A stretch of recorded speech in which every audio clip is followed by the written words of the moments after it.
তরমুজ খেতে মুরব্বীরা মানুষ কাজ করতেছে, তো দুই যুবক গিয়ে দাঁড়ায় রয়েছে। তরমুজ ক্ষেতের মালিক কো বাড়ি কই?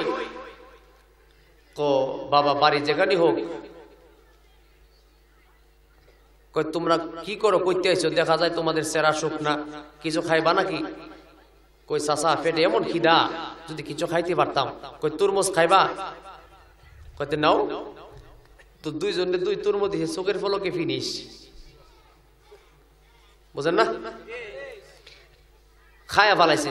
তো তরমুজ ক্ষেতের মালিক কই কিও, তো তোমরা কিসের জন্য আইছো? কই কাজের সন্ধানে বাইরে হইছি, একটা কাজটা যদি পাইতাম খায়া জীবনটা বাঁচাইতাম। কই তরমুজ খেতে কাজ করবা? কই যদি দেন। তখন তরমুজ খেতে চাকরি নিল। তরমুজে ক্ষেতের কর্মচারী, ফেরাউন প্রথম তরমুজ খেতে কর্মচারী। মুসলমান জীবনে বহু রঙের ঘোড়া দৌড়াইছেন, কিন্তু একটু হিসাবটা মিলাইয়া চাইেন যে কই দিন হইছে আইছেন আর কই দিন আছেন, একটু বিবেক করেন। এটা কোনো বানাইল কথা নয়। আমার ডাইনে বামে যোগ্য ব্যক্তিবর্গ আছে আমাদের দেশে বর্তমানে, সর্বোচ্চ হইলে 100 বছরের উপরে মানুষ বাঁচে না, কিন্তু গড় কিন্তু 60 থেকে 70, গড়ে 60 থেকে 70, কিন্তু মাঝে মধ্যে আমাদের দেশে 120 বছর 50 বছরের মানুষ আল্লাহর মতে পাওয়া যায়। তবে এটা কিন্তু সবাই না, লাখের ভিতরে 2-1 জন কথা কেন। কিন্তু গড়ে 60 বছর 70 বছর হইলে যদি শেষ হয়, নিজের বিবেক থেকে আমার কথাটার জবাব দিবেন। এখন যদি আপনার বয়স 40 হয়, তাহলে আপনার জানা হোনা আর কয়েকদিন আছে কথা কেন না? এটা ঘুরে রাখবার জিনিস নাকি? জানা হোনা এখন যদি বয়স 40 হয়, তাহলে জানা হোনা আর কয়েকদিন আছি। এরপর অত বাটফারি ভিতর থেকে জানা। আমি অনেক মানুষ দেখছি মাহফিলে যখন আসা যাওয়া করে রাস্তা কাটে, রাস্তার পাশে অনেক সময় শাসটল থাকে না, তাকে এত বড় হলাফারা দাঁড়িয়ে লিয়ে কয়ে চাইতে হয়, কই চাইতে হয় বুঝে নিওয়াজ, এত বড় দাড়ি কিন্তু এভাবে চাইয়া রয়েছে। আজান যে হইতেছে তাই কিন্তু শুনে না, যদিও শুনে মনোযোগ আজানও দিতে রাজি না, মনোযোগ হেন। যদি লজ্জা থাকতো যে আমার ছেলে উপযুক্ত, মেয়ে উপযুক্ত, আমার দাড়িটা সাদা হয়ে গেছে, আমি কেমনে চাইতে হিসিন আমার দিকে? লজ্জা আছে? মনে মনে কবি ইতানা লেগে হুজুর দাওয়াত করছ। মুসলমান আমি আপনাদের হাতে ধরে বলি, পায়ে ধরে বলি, এখনো সময় আছে, সোজা হয়ে যান। এখনো সময় আছে, সোজা হয়ে যান।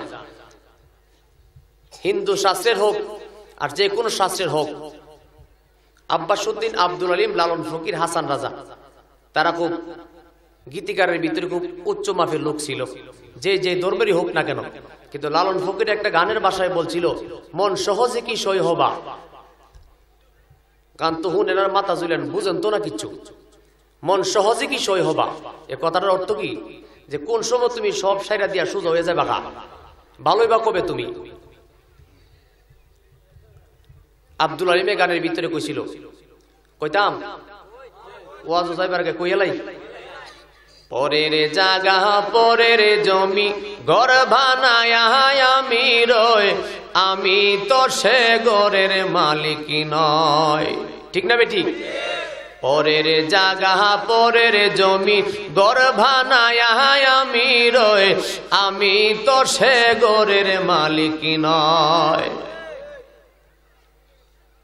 আব্বাসউদ্দিন কইছে, নদীর কোল নাই কিনার নাই রে। আল্লাহু আকবার।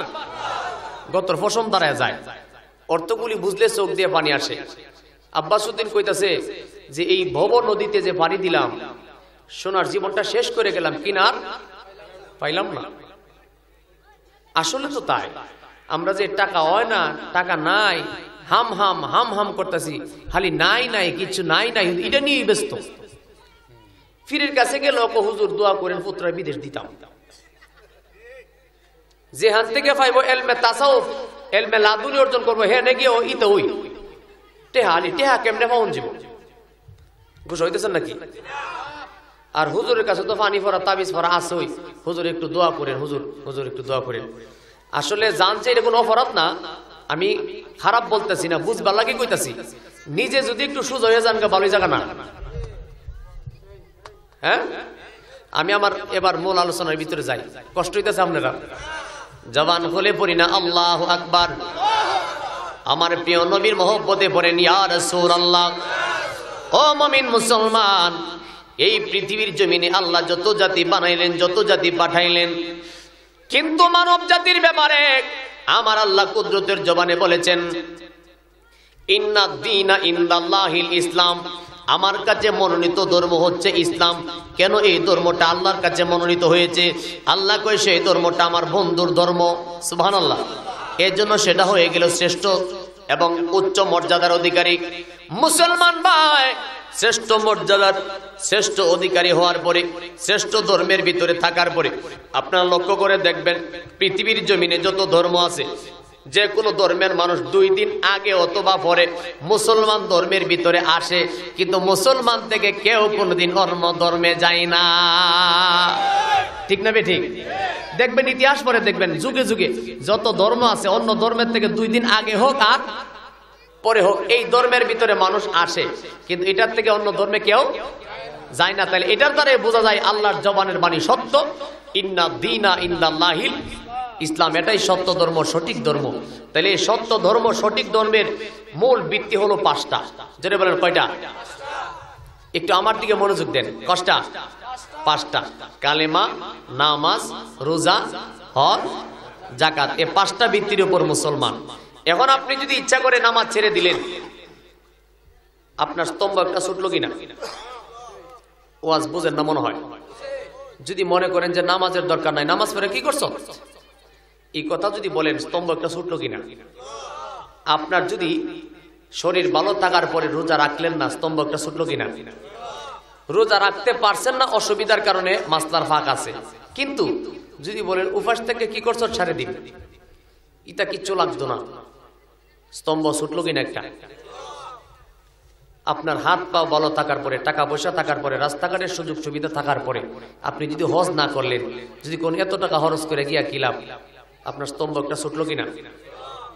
আপনার তৌফিক থাকার পরে জাকাত দিলেন না, স্তম্ভ একটা ছুটলো কিনা? তাইলে 5টার ভিতরে 4টোই ছেড়ে দিলেন। আপনি মুসলমান না কোন মান নিজেরই জিগাইলে ভাইবেন। কষ্ট হয়েছে? 5টার ভিতরে 4টোই ছেড়ে দিলেন। আপনার নামাজও ভাল লাগে না, রোজাও ভাল লাগে না, পর্দা টাঙ্গায় চুরি করে গিয়ে খান, হজও করেন না, জাকাত তো দেনই না, জাকাতের খবরই নাই। এটা আপনার জন্য না। আমি অপরাধী গুনাহগার, এই বয়সে যত জায়গায় মাহফিলে গেছি আমি যাচাই করে দেখছি, শতকরা 90% মানুষ জাকাত দেয় না। কোন ঈদের সময়, জাকাত ফেতরার সময় বড় লোক যারা তৌফিক অনুযায়ী কিছু দান দক্ষিণা করে, কিন্তু মালের নেশাব পরিমাণ যে জাকাত দেওয়ার কথা, সে জাকাত আমরা দেই না। এর আপনার গুসা হইলো কিচ্ছু করার নাই, আমি সত্য কথা বলতেছি। বাবা, আল্লাহ যার প্রতি খুশি হয়, রাজি হয়, পৃথিবীর কেউ তাকে ধ্বংস করতে পারে না, নষ্ট করতে পারে না। আর আল্লাহ যার প্রতি নারাজ হয়ে যায়, দুনিয়ার ডাক্তার, কবিরাজ, পীর, মাশায়েখ ধরেও তাকে কিচ্ছু করতে পারে না, যদি আল্লাহ কারো প্রতি অসন্তুষ্ট হয়ে যায়। সাবধান মুসলমান, সাবধান। জীবনে বহু আর শুনেছেন, শুনবেন। আমি গুনাহগার 2টা কথা কইয়া যাই, মনে রাখেন। জীবন যদি সার্থক করতে চান, এমন কাজ করবেন না যে কাজের দ্বারা আল্লাহ অসন্তুষ্ট হয়ে যাবে। এমন কাজ করবেন না যে কাজের দ্বারা আপনার মা বাবা অন্য লোকের কাছে নীরবে বসে বসে কাঁদবে। এমন কাজ করেন না যে কাজের দ্বারা আপনি কবরে যাওয়ার পরে মানুষে কইব যে আল্লাহ রহমত করছে, হে যে মরছে। আছে না? আল্লাহর জলিল কদর পয়গম্বর হযরতে মূসা আলাইহিস সালাম, নাম শুনেন নাই? মূসা আলাইহিস সালামের জামানায় মূসা নবীকে পরীক্ষা করার জন্য আল্লাহ কারে পাঠাইছেন? ফেরাউনকে। কারে? একটু মনোযোগ লাগবে, আমি কিন্তু গুরুত্বপূর্ণ আলোচনার চেষ্টা করছি ইনশাআল্লাহ, যেহেতু এখানে যোগ্য ব্যক্তি পাইছি। আপনারা গোস হইবেন নাকি? হযরত মূসা আলাইহিস সালামের জামানায় কারে পাঠাইছিল? ফেরাউনকে। তো ফেরাউনের নাম ছিল 4টা। কয়টা? 4টা। খুব মনোযোগ। ফেরাউনের বাল্যকালের নাম ছিল কাবুস। নাম কি? কাবুস। যৌবনকালে তার নাম ছিল বলখিয়া। উপযুক্ত বয়সে তার নাম হইল ফেরাউন, আর ইংরেজরা তাকে রামশিস বলে ডাকত। তো ফেরাউন এটা ছোট সময় থেকে নাফরমান, তার আব্বা আম্মা ভালো মানুষ আছিল, যথেষ্ট চেষ্টা করছে বালা বানাইতো, কিন্তু ভালো হয় না। তো এক পর্যায়ে, এই যুবক ভাইরা, আমি আপনাদের পায়ে ধরে বলি, এখানে অনেক মুরব্বী মানুষ বসা আছে, হুই হাল্লা করবা না, বেয়াদবি করবা না। আর একজন মানুষ, সবাই না, যে কোনো একজন মানুষ আপনারা গিয়া মাঠের মধ্যে ছোট ছোট কয়েকটা ছেলে আছে, এরা বুঝে না, এরা একটু বুঝাই দেন যে তোমরা দূরে গিয়ে খেলাধুলা করো, মনোযোগ। তো ফেরাউন ছোট সময় থেকে না, সবাই না, একজন গেছে। আপনি বসেন বাবা, বসেন বসেন। ফেরাউন ছোট সময় থেকে নাফরমান, তো চুরি করে বাটফারি করে ফিটা মুড়া খায়। এক পর্যায়ে ফেরাউনের একটা বন্ধু ছিল, নাম ছিল তার হামান। নাম কি? বাটফারের বন্ধু তো বাটফারি হয়, কথা কো না? সুরের বন্ধু, ডাকাতের বন্ধু, গাজাহরের বন্ধু, ডরে উত্তর দেন। গাজাহরের বন্ধু, মদকুরের বন্ধু, ডাকাতের বন্ধু, ইমানদারের বন্ধু, অলির বন্ধু, জোরে কন্যা সুবহানাল্লাহ। তো হামান দুইটা মিল্লা চুরি বাটফারি করে। একদিন এক জায়গায় চুরি করার পরে জনগণ ধরে এমন মার দিছে, একবারে সোজা করে লিছে। তো হামান কয়, দোস্ত এইভাবে চুরি বাটফারি করে ফিডা মোরা খায় আর জীবন কত বাঁচামো, লো দেশটা ছাইরা অন্য দেশে যাই, কোনো একটা চিন্তা ভাবনা করি, চল যাই। তো ফেরাউনের বন্ধু ছিল হামান। এই হামান রে নিয়া যাইতে যাইতে যাইতে যাইতে বহুদূর যখন যাইতেছে, একদিন, 2 দিন, 3 দিন পার হয়ে গেছে, পেটে বড় খিদা। তো দেখে ওই মিশরের নিকটবর্তী হওয়ার পরে দেখে লোকেরা জমির মধ্যে কাজ করে, তরমুজ ক্ষেতের কাজ করে। কিতাবে লিখছে তরমুজ ক্ষেতের কথা, কন্যা সুবহানাল্লাহ। তরমুজ ক্ষেতে মুরব্বীরা মানুষ কাজ করতেছে। তো 2 যুবক গিয়ে দাঁড়ায় রয়েছে। তরমুজ ক্ষেতের মালিক কো, বাড়ি কই? কো, বাবা বাড়ি যেখানে হোক। কই, তোমরা কি করো, কইতে আইছো? দেখা যায় তোমাদের সেরা শুকনা, কিছু খাইবা নাকি? কই, চাচা পেটে এমন খিদা, যদি কিছু খাইতে পারতাম। কই, তরমুজ খাইবা? কইতে নাও। তো 2 জনে 2 তরমুজ দিছে, চোখের ফলকে ফিনিশ, বুঝেন না? খায়া ফালাইছে। তো তরমুজ খেতার মালিক কই, কিও তো তোমরা কিসের জন্য আইছো? কই, কাজের সন্ধানে বাইরে হইছি, একটা কাজটা যদি পাইতাম খায়া জীবনটা বাঁচাইতাম। কই, তরমুজ খেতে কাজ করবা? কই, যদি দেন। তখন তরমুজ খেতে চাকরি নিল। তরমুজে ক্ষেতের কর্মচারী ফেরাউন প্রথম তরমুজ খেতে কর্মচারী। তারপরে তরমুজ খেতে কাজ করে করে করে এমন করতে করতে আবার কিছুদিন পরে দেখে ওই মিশরের যে কবরস্থান আছে, ওই কবরস্থানের একজন মুখাফেজ দরকার। মুখাফেজ বলা হয় যার কর্তৃত্ব অধীনে কবরস্থান থাকে। আর তখনকার জমানায় মিশরের কবরদের, কবরবাসীর সিস্টেম ছিল ডাকনা সিস্টেমের কবর থাকতো, একটার ভিতরে হাজার হাজার মানুষকে ফেলে দিত। আল্লাহু আকবার বলেন না? একটা কবরের মধ্যেই হাজার হাজার মানুষকে রাখতো, আবার অনেকদিন পরে এটা পরিবর্তন করত। তো ওই কবরস্থানের পাহারাদারের একজন মুখাফেজ দরকার। তো ফেরাউন খবর পাইছে কবরস্থানের একজন লোক নিব। তো সে একটা দরখাস্ত দিছে।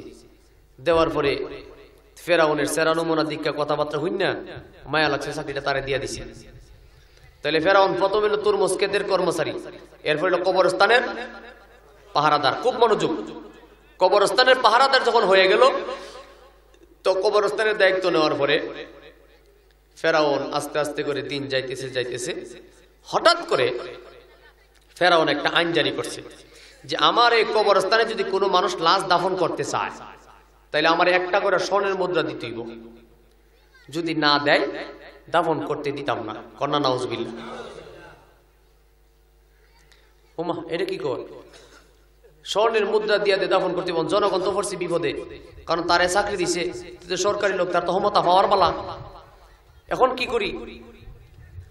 তো আল্লাহর কুদরত বোঝা বড় দায়।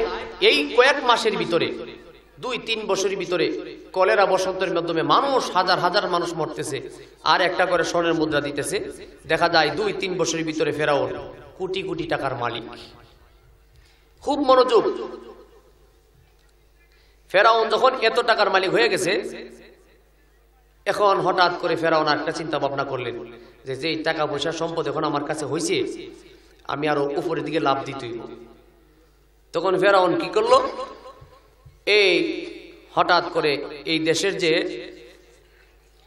মন্ত্রী আছে না, কথা কয় না, মন্ত্রীর কাছে গেলেন, কিছু টাকা পয়সা নিয়ে গেলেন। মন্ত্রীর কাছে গিয়া কয়, কিছু হাদিয়া নিয়েছিলাম। কি নিয়েছে? আপনারা কি ঘুষ হইবেন? হাদিয়া না ঘুষ নিছে? কই কিছু হাদিয়া নিয়েছিলাম। কই কেন?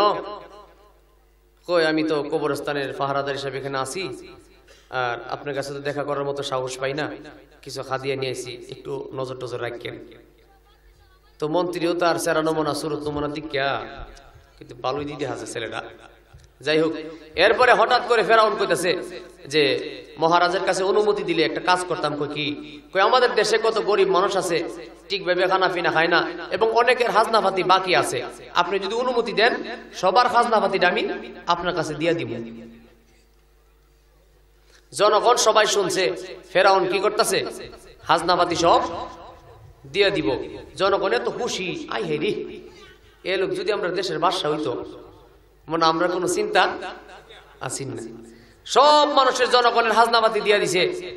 যখন মহারাজের কাছে মন্ত্রীর কাছে সব টাকা পয়সা দিয়ে দিছে, এদিকটা মন্ত্রীও খুশি, জনগণও খুশি।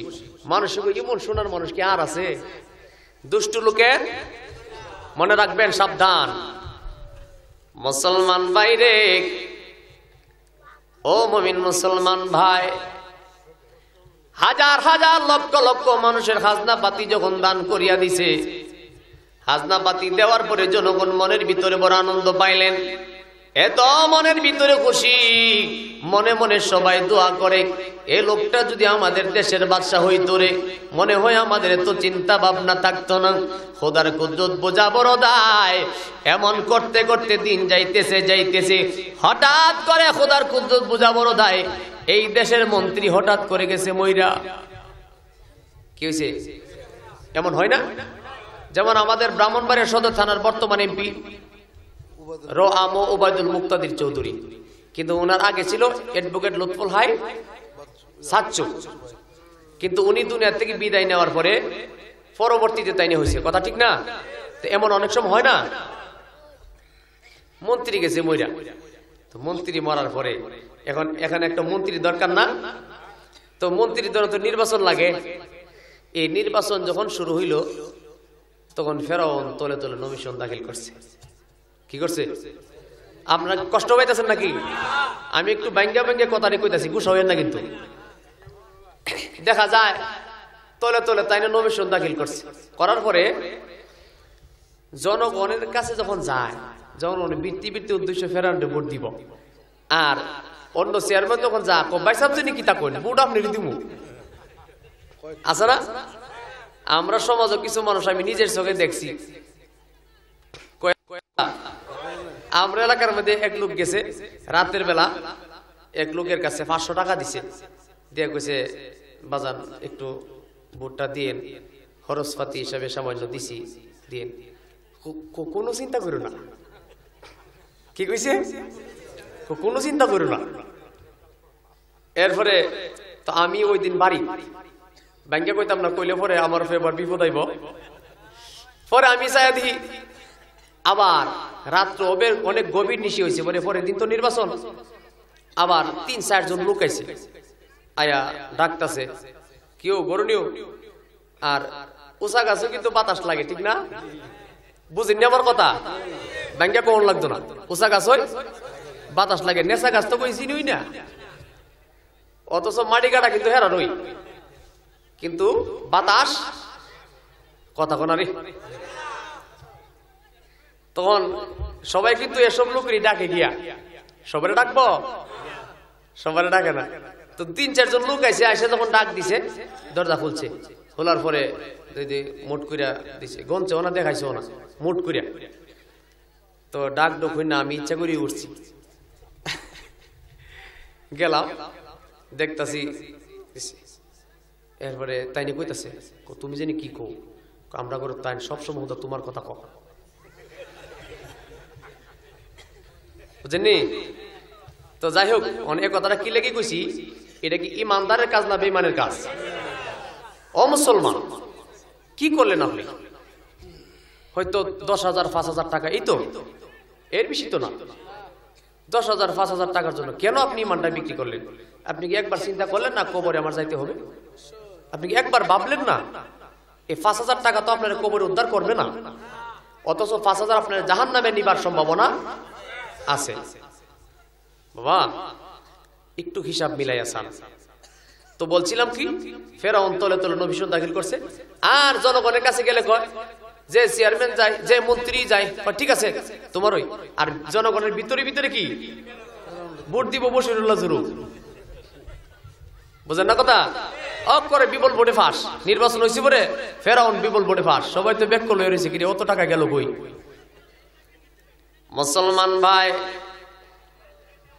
ফেরাউন যখন বিপুল ভোটে ফাঁস করে ফেলেছে, হাজার হাজার লক্ষ লক্ষ মানুষের তাজ্জবের মতো ঘটনা করতেছে, ব্যাপার কি রে বুঝতে পারলাম না, জনগণ কি কইলো আর কি করলো, ফেরাউন ফাঁস।